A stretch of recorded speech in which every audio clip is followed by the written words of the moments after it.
नमस्कार दोस्तों, आज के इस वीडियो में आपको बताऊंगा द्विघात बहुपद का सवाल के का मान निकालने के लिए।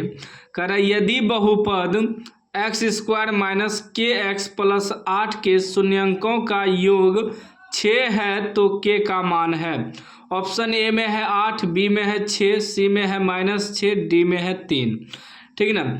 बहुपद हमें क्या दिया है कि एक्स स्क्वायर माइनस के एक्स प्लस 8। ठीक है ना। इतना बराबर हम 0 भी लिख सकते हैं, नहीं भी लिख सकते हैं। ठीक है ना। तो सबसे पहले हमें निकालना होगा ए का मान, ए बराबर, उसके बाद बी का मान, उसके बाद सी का मान। ठीक है ना। ये तीनों चीज़ हमको निकालना पड़ेगा। तो ए क्या होता है कि एक्स स्क्वायर का जो गुणांक होता है वो ए होता है। जैसे समीकरण जब भी रहता है इस रूप में रहता है, a x square plus b x plus c बराबर 0। इस रूप में रहता है हमेशा बहुपद द्विघात समीकरण। ठीक ना।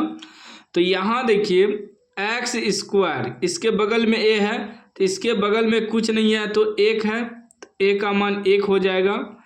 फिर बी एक्स है, बी के जगह क्या है, माइनस के है, माइनस के, माइनस लिखना पड़ता है। ठीक ना। उसके बाद सी बराबर जो लास्ट में पद दिया उस सी होता है तो 8 हमारा सी हो जाएगा।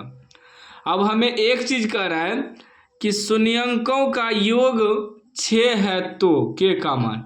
शून्यंक क्या होता है, द्विघात बहुपद का शून्यंक जब भी होता है अल्फा कोमा बीटा, 2 शून्यंक होता है, एक अल्फा एक बीटा। शून्यंकों का योग, देखिए ध्यान से समझिएगा, शून्यंकों का योग, शून्यंकों का योग, शून्यंकों का योग मतलब ये जो शून्यक दिया है अल्फा बीटा, इसका योग मतलब अल्फा प्लस बीटा।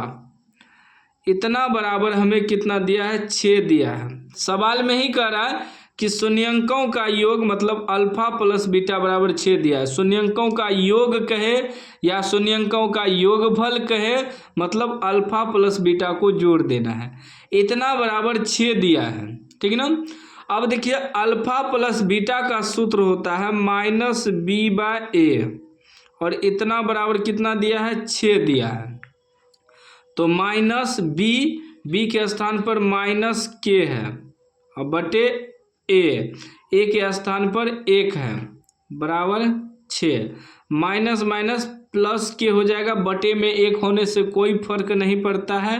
के का मान 6 निकल गया, यानी के का अंश के बराबर 6 हमारा निकल गया। बी राइट आंसर हो जाएगा।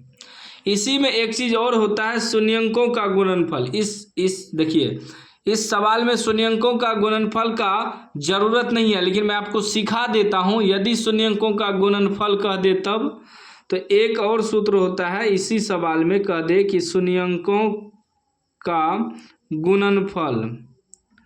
गुणनफल मैं सिर्फ सूत्र बताता हूं। शून्यंकों का गुणनफल का अगर सवाल में चर्चा करें तो शून्य क्या होता है, अल्फा और बीटा, गुणनफल मतलब अल्फा गुना बीटा कर देंगे और इसका सूत्र होता है c/a।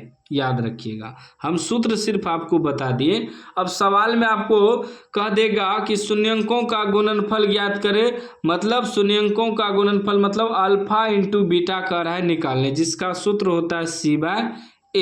तो इसी पर c का मान 8 हो जाएगा, a का मान a हो जाएगा, मतलब 8/1 यानी 8 निकलेगा।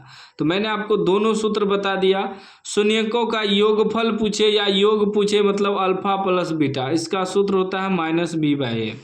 शून्यकों का गुणनफल पूछे मतलब अल्फा इंटू बीटा, इसका सूत्र होता है c/a। तो उम्मीद है इस तरह का सवाल अब आपसे बन जाएगा।